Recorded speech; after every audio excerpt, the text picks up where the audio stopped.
이번 주에 좀 아팠어서 목소리가 안 나왔었어요. 그래서 영상을 올릴 수가 없었네요. 근데 다행히도 이번 주가 채 가기 전에 목소리가 조금 돌아온 상태여서 이렇게 기록을 남길 수 있습니다. 자, 여러분 건강이 최고예요. 저희 가족은 그 이번 주 때에 감기가 너무 심하게 걸려가지고 고생을 좀 하고 있습니다. 딸부터 시작을 해서 남편 그리고 지금 제가 마지막으로 이제 걸렸는데요. 정말 일주일 내도록 목소리가 안 나와서 좀 힘든 한 주를 보냈었습니다. 자, 여러분 건강이 최고니까 건강 일단 잘 챙기시길 바라겠습니다. 자, 오늘 제가 소개해드릴 책은요. 바로 이 책입니다. 한동일의 공부법이라고 하는 책인데요. 우리나라에서도 변호사 하는 게 쉽지가 않은데 이분은 바티칸에서 한국인 최초로 변호사를 하신 분이 되겠습니다. 이분이 이제 본인을 소개를 할 때 나는 정말 공부에 이골이 난 사람이다. 이렇게 소개를 하고 있는데 저도 정말 공부에 이골이 난 사람이거든요. 그래서 공감을 하면서 읽었던 책입니다. 제가 한 꼭지를 오늘 좀 공유해 드리도록 할게요. 바로 아는 만큼 설명한다 입니다. 자, 여러분 우리가 잘 모르고 정확하게 이해하지 못한 것에 대해서 설명을 제대로 할 수 있을까요? 그럴 수 없습니다. 공부법과 교수법은 서로 연결이 되어 있다. 이런 표현을 쓰시는데요. 정말 그 말을 저는 공감을 하면서 읽었거든요. 무슨 말이냐면, 자, 선생님들이 아이들 앞에서 설명을 할 때 그 분야에 대해서 당연히 잘 알고 계시겠죠. 자, 그런데 잘 아는 분야, 내가 충분히 이해하고 많이 반복해서 설명을 했고 정확하게 알고 있는 부분에 대해서는 아이들에게 설명이 정말 술술술 나옵니다.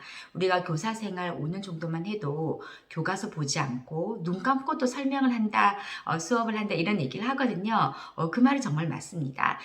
같은 학년의 아이, 같은 교과서 그리고 같은 내용을 계속해서 반복해서 설명을 하고 그 부분에 대해서 내가 명확하게 이해를 하고 있으면 정말 눈 감고도 그 50분 수업을 술술술 하게 되거든요. 그 얘기인 즉슨 그 분야에 대해서 내가 명확하게 이해를 하고 있다는 뜻입니다. 그런데 반면에 내가 가르치는 분야임에도 불구하고 내가 명확하게 좀 이해를 못한 부분이 있다. 그런 부분을 설명을 할 때는 저도 버벅거리고 내가 설명을 하는데도 내가 좀 잘 이해가 안 되고 근데 요게 정말 아이들 표정을 보면 알 수가 있어요. 내가 생각해도 정말 내가 너무 멋들어지게 정말 이해가 잘 되게 쏙쏙쏙 귀에 들어오게 설명을 하고 있다라는 것이 내 스스로 느껴지는 수업은 아이들 표정에서도 눈이 반짝반짝거리면서 이해가 된다라는 표정으로 고개를 끄덕끄덕하면서 듣고 있습니다. 내가 명확하게 이해를 하지 못했는데 아이들에게 설명을 해야 되는 부분이 있다. 그러면 이상하게 아이들의 표정도 제 느낌이 그래서 그런지 모르겠지만 좀 이해가 잘 안 된다라는 표정, 갸우뚱하는 것 같기도 하고 그런 표정을 짓고 있는 것 같은 느낌이 듭니다. 자, 그래서 우리가 설명을 할 수 있다라는 것은 그 부분에 대해서 내가 명확하게 알고 있다는 뜻이 되겠습니다. 자, 이제 반대로 내가 이 부분을 명확하게 공부를 하고 있나? 이해를 하고 있나? 라는 것을 확인할 수 있는 가장 좋은 방법이 뭐가 있을까요? 네, 그렇습니다.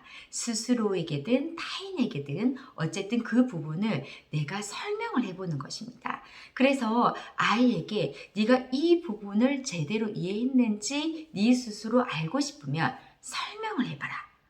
엄마한테 설명을 해보든 네가 네 자신에게 설명을 말로써 할 수 있어야 된다.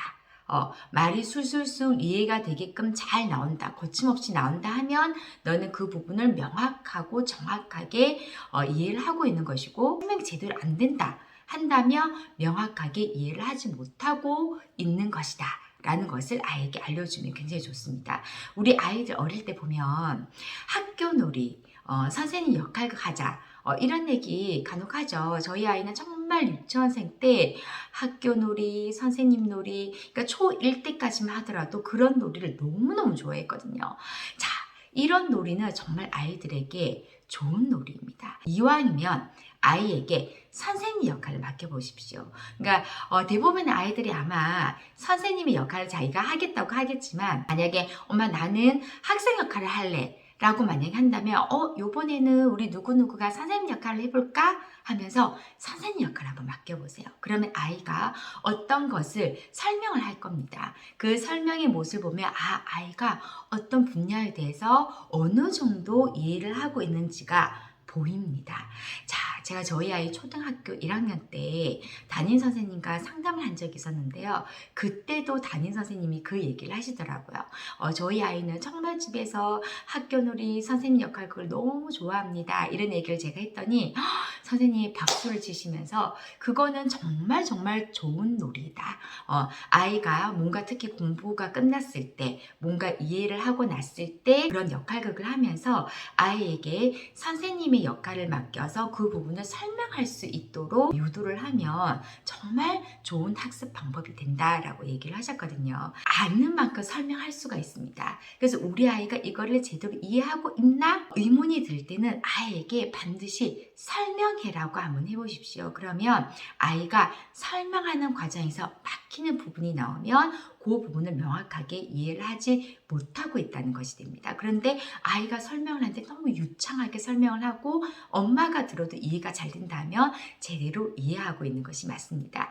그래서 우리가 많은 학습 방법, 교수 방법 중에서 그룹을 지어서 자기 또래 친구들에게 직접 설명하는 멘토, 멘티가 서로 되어서 설명하는 그런 학습법을 굉장히 많이 추천을 하거든요. 그게 좋은 이유가 내가 선생님이 되어서 친구들에게 설명을 한다는 것을 내가 한 번 복습하는 것 이상의 효과를 나타냅니다. 그래서 사실 내가 2번 보는 것보다 내가 그 부분을 한 번 설명하는 것이 훨씬 더 복습의 효과, 학습의 효과가 뛰어나다고 하니까요.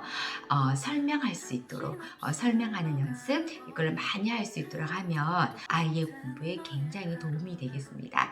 그래서 오늘 책의 한 꼭지는 아는 만큼 설명한다. 조금 도움이 되셨는지 모르겠어요. 제 목소리가 아직 다 회복이 안 돼서 좀 듣기가 괜찮으셨는지 모르겠어요. 자, 우리 한 주가 이렇게 벌써 또 지나갑니다. 어머니들 건강 잘 챙기시고요. 우리 아이들도 건강 잘 챙기시는 날들을 보내셨으면 좋겠습니다. 다음에 조금 더 알찬 내용으로 더 좋은 책으로 또 찾아뵙도록 하겠습니다.